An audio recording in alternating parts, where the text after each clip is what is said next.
So then we are back with more understandings from the time of the Second Tabernacle services, where we find in the Aramaic English translation of the word.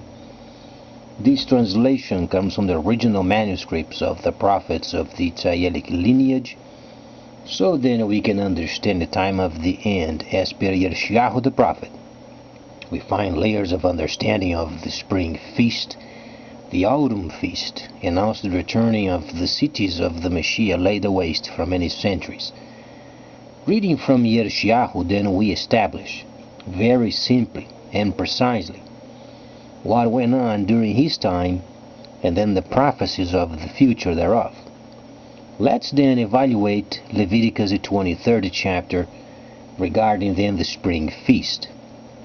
The Holy Hebrews, they exercised these feasts for more than 1,000 years, and then the Messiah came, and he completed the spring feast precisely as they rehearsed for more than 1,000 years.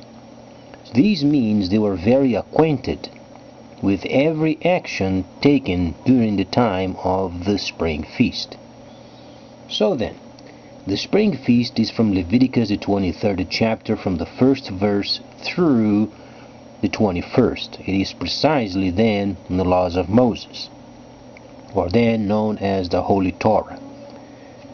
This 22nd verse of the 23rd chapter explains then the Gentiles, when the Gentiles were then given a chance of becoming part of the family. Then comes the autumn feast. Prior of explaining the autumn feast, then let's make a link with Leviticus 23rd chapter and Yeshayahu the 61st.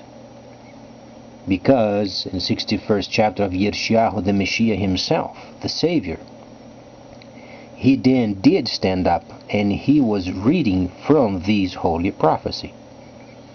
So then, the autumn feast is found in Leviticus 23rd chapter from the 23rd verse through the 44th, and it's linked directly with part B of the 61st chapter. The vengeance, where then the Messiah did not read the rest of it because it was not concerning himself during the time he was reading, but it was kept for the future. So then, based from this understanding, then the Messiah, as he was explaining the spring feast, he then halted the reading because the next phrase was related with the autumn feast.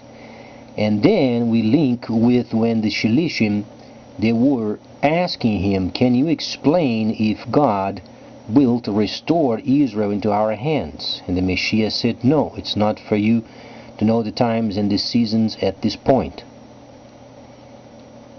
And then later, when he came from the dead, then he explained. He explained the vengeance coming, or the autumn feast, and then the second portion of the 61st, or B, of the earlier verses of the 61st chapter. So then, we are understanding the layers from ever since Leviticus, and then Yeshayahu, and then the recording of the spring feast. So then, what can we understand as far as the holy instructions and the coming of the Messiah and timing? People are realizing they can't put their trust in these earthly things. If they place their trust in their jobs, they are going to be absolutely sad, because they can't have everlasting satisfaction if they don't understand tabernacling during this age, this time. And then, worst yet, nobody truly knows when is going to be your last breath. And as the person dies, the soul person with the senses goes down into Sheol, straight down to the infernal. Because must not and won't ever exist salvation through a Savior wandering in the world. the wanderer in this world is Nahashatan, or then Satan, or then, if we understand during the time of the deceit, where he was going to and fro, then you understand the slanderer. But we are no longer during those times. We are during the time of the restoration period, and then there is a transition taking place. So then, people can't get salvation from their families. People can't get salvation from their work. People can't get salvation from their own works on behalf of the Messiah. So then, for so many centuries, during the time of the 1,000 years of deceit, from 1009 to 2009, people always trying to get some sort of reflection of satisfaction from what they do. And there isn't, because they can't claim salvation only because they have a nice job, nice pay, and they have raised a nice family. You don't get salvation from doing this. Salvation comes from explaining the holy layers of the instructions and becoming testifiers on behalf of the Savior himself. Blaming somebody else won't do it. Blaming your country won't do it. What has then the Savior said? In this world, you people who are searching for salvation, you are going to have trouble. The Messiah didn't say what kinds of troubles, but what he was clear was regarding the tabernacling, the holding up, in quote, the high torch of tabernacling through the centuries and then given to somebody else. Simply means testifying on behalf of the Messiah, so people understand how to, in quote, to navigate through the holy instructions and teaching other people regarding the holy path. It does not mean for the people to go around saving the Jews. They are much aware of the holy instructions in the Holy Torah.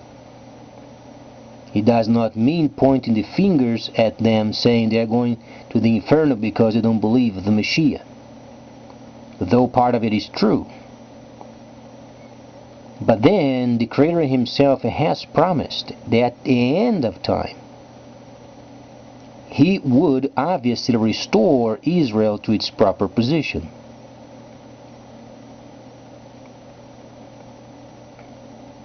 So then, since people then, when they realize they don't have anything to hang on to as far as their salvation, if they believe a Savior wandering in this world, then they are lost. Is there a Jesus junkie scoundrel? No, there isn't. He never existed. What does exist is a false Savior, Satan himself posing as the Savior, as related Revelation, then the white horse. The white horse is then the symbolism of Satan himself disguised as the Savior. Because when he destroyed the holy cities, then the holy miltha, that was obviously life that was only given to those who were obedient, then became right open, and then he stole it to use for his own schemes. Thus you have the false Savior, then from Yeshua, there is no J in Hebrew language, then later became J because of Jesus, but doesn't exist. It's Jesus, the Spirit. This means people, they believed this scoundrel, and then they made it up a Savior for themselves. Then Zeus, Jesus Christ simply means the Spirit. Jesus, the Spirit. It is a demonic cop-out of the real Yeshua. So then, let's understand that Jesus is not his first name. It's a compound name of Ye from Yeshua, taking the first section of the word, mixing with Zeus, the demon guide of the Greco country. So then, Christ simply means spirit. Can be plural or can be singular of any kind of a spirit. And then any kind of a spirit, they are posing themselves as Savior. The problem is they never point you to the tabernacling, do they? They always point to the world. Oh, you have to have a house, and they go around and they get you a house. All because God gave you. Are you aware of tabernacling first? No. God's got nothing to do with it. You were deceived by a spirit roaming the earth, posing as giving you junk. And then you extend this to your family, and you have a nice family in this contaminated world set for destruction. And some people, they are so ignorant. They think the Savior is coming then to this earth later and is going to refurbish this earth without destroying it first. There are so many mixtures of reading the Holy Instructions, and they don't get the true understanding from the original Israelic lineage's instructions. And they think because of it, then when they die, they're going to heaven. There is no heaven to go to. Those who are with the Messiah, with the Savior, they understand the holy path. They are testifiers on behalf of the Savior. When they die, they rest. Simple and plain. Those people who do not have tabernacling, they are already judged. There is no going to heaven and showing up before the desk of the Savior. We evaluate your lifetime. What would be the measuring stick he would use? The Torah, the same as for every of us. Every one of us. We must be a reflection of the Torah. Obviously, with the help from the Savior and from Ruach HaKodesh, then we become testifiers on his behalf. The only way of salvation. And some people think because the Messiah came, then he set this world then absolutely then at liberty so people can do whatever they want, sin or not. Scoundrels and liars. That's not the purpose. So then, since there is no heaven to go to, and people are not coming from the dead during this age, and there is no rapture during this age except those people who are then from the lineage, then secluded in the holy cities, and then testifiers of the Messiah on his behalf, they are already gone, they are dead. Then later on, beyond our own time as testifiers, then he comes, rescues his people, and then instantly comes the shower of sulfur and destroys this planet. And then she, with the souls of those who were never involved with tabernacling, are thrown into this earth while burning. Thus the first and second deaths are done away with. And also the evil junk of this world.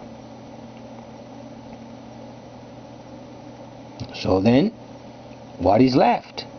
Well, very simply, if you go to church or those establishments, ask simply, what is your gifting in the Spirit? Some of them have 7, some of them have 9. Not sure where they got 9 from, the gift of teaching and gift of faith, since there is not a spirit of Elohim of faith, neither teaching. It's already showing flaws in their own junky translations. But it's very simple. You go to some church and you ask the person. 9 out of 10, they are going to say, I don't have any gift, but I know somebody else who had. But did not God promise every person? Well, being a backslider or a scoundrel or so on and so forth and make an excuse. No, the Messiah was very plain.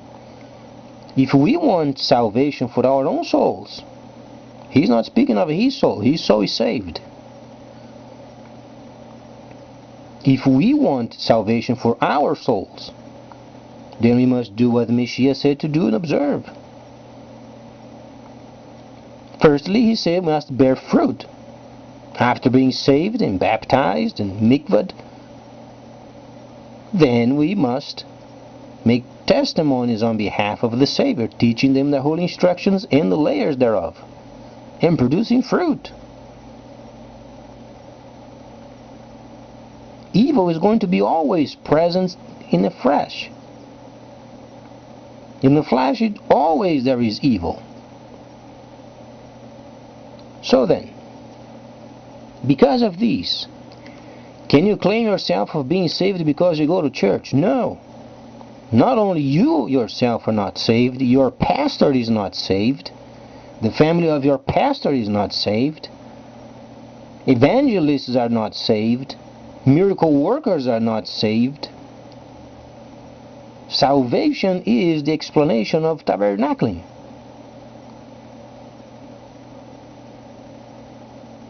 You must produce fruit. If you don't produce fruit, you are taken away and then pruned, and if you don't produce fruit, then you are thrown in the fire with the others at the end. This means you are not saved. Salvation is conditional. You must remain producing fruit and remain saved. At the moment you don't produce fruit, you are dealt with on the side, and if you insist on not producing fruit, then you are unsaved, because you went back in a world set for destruction. There are many pastors in this world, they claim once saved, always saved. Now, it's not true. What went on with the wife of Lot? Wife of Lot then went out with him, but she came back to the city. She did not want salvation. She wanted the niceties of this sinful world. She went back to the city and she got burned with the others. Salvation is similar. If we do not have the strength or the courage to go after tabernacling and stay with it, and if we go behind and we set ourselves for the comforts of this world, as the wife of Lot did, at the end of it, then comes fire and brimstone, and then people are burned along with them.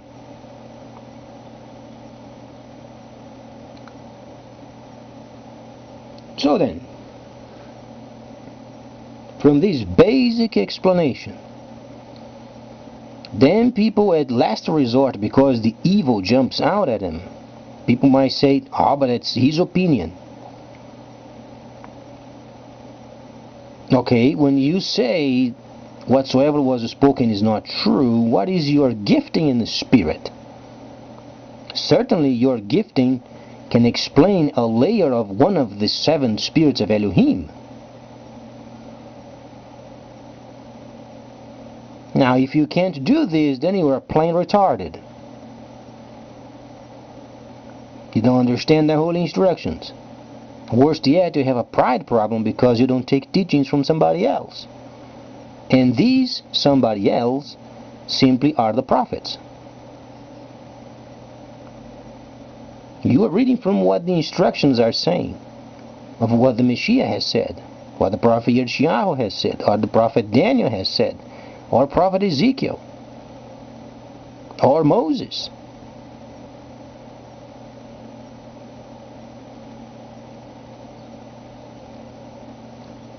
So then, is it a waste of time going to church? Absolutely. It is important to have some sort of sense of a Savior. Very important. However, we must then dig and find out what kind of Messiah, what is the truth, what are then the holy instructions, what we should read and teach. Now, if you expect salvation come to you and you start producing fruit without expending time reading, then you won't ever produce fruit. The Creator of the heavens and the earth is not coming down from His place and taking you by the hand. You have to understand the dangers where you are at by not producing fruit. You have your own soul on the line. Not mine or neither his.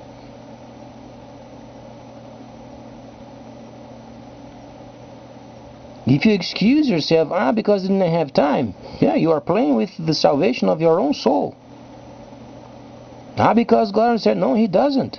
He doesn't understand. Because He has provided a way of salvation, and you yourself then wallowing around in your own lazy understandings, and then at the end of it, you get lost. You are burned with the others.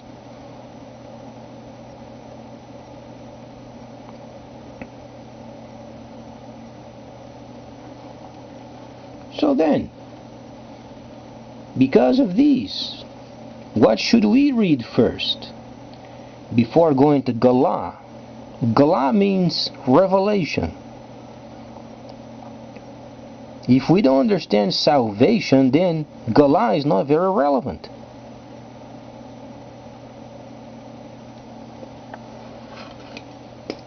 Yohanan the Mikver was then the very friend of the Messiah, and he was preparing the way for him. He was baptizing, and people were then being placed in the water, so was a signification that the old person was then washed away, gone. What is the next step? Taking the holy instructions and studying it.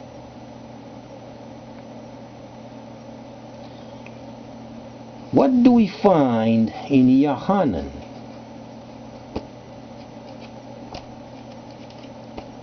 Chapter 1:5 of Yohanan.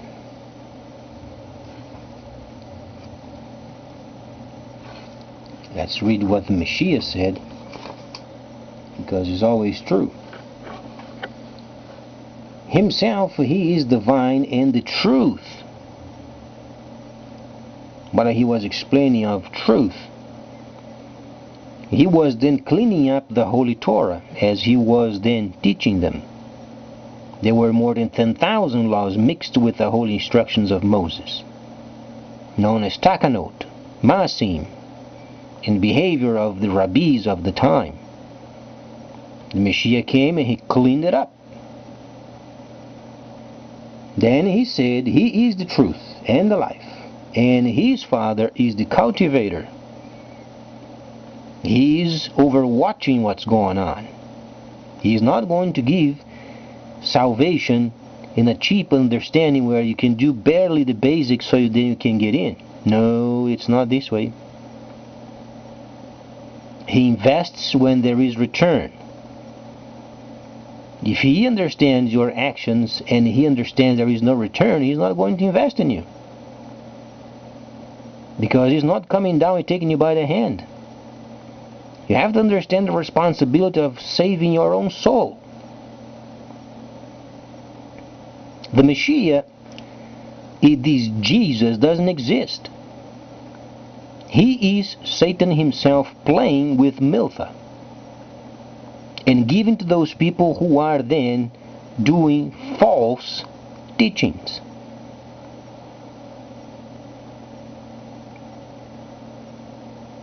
How many pastors and teachers live in big houses, and they have cars, and second car, and a third car, and they have boats, and apartments, and they travel around the world, and they never teach of tabernacling.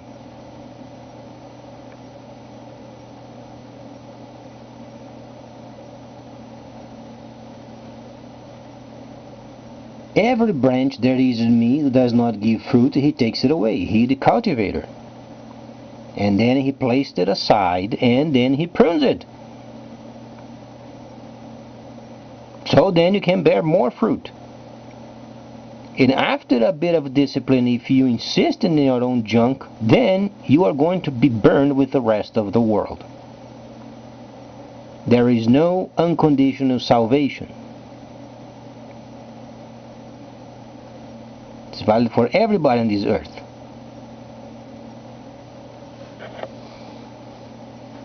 But then there is a problem.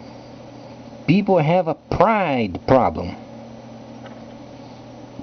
People, they want to show what they can do with the holy instructions, so they want to earn it. They don't want as a gift, they want to earn it. They want to work for it. And if they want to work for it, then when they receive it, then they want to impose in somebody else. It's distorted kind of pride.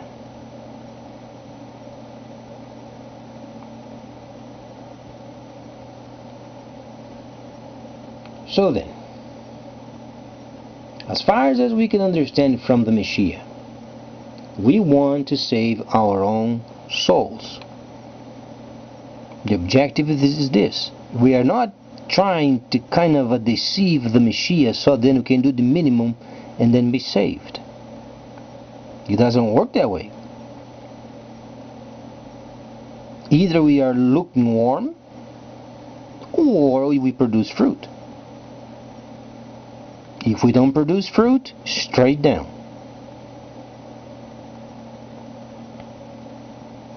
Galah, the second death. Then the Messiah at some point in Revelation or Galah, he said, then those who escaped from the first death. Those people are resting, awaiting for the refurbishment of this entire earth after this age then is destroyed. He's not going to recuperate this dying world. Must be burned. Because Shimon said himself, at the end the elements of this earth is going to be burned. Completely burned.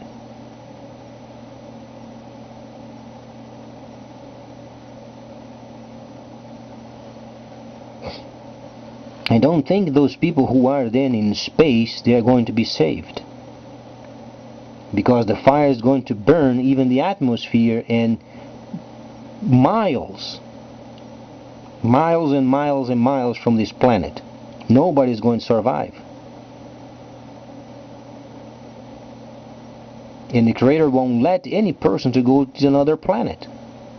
They won't be able to make it over there.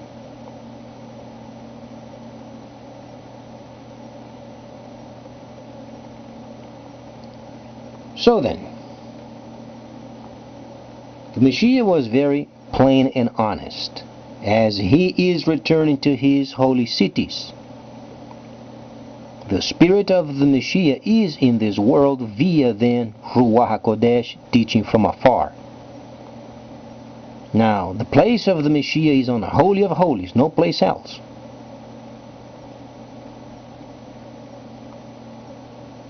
As the first city is on the land of Cush, as per the instructions of the prophet, and the Messiah will do what's on the Torah in instructions, and the holy cities must be active. And thank God, because this is for your salvation. So then you can get your soul saved. If you want to play around with the salvation of your soul, you go ahead. You don't know if you're going to be alive the next day.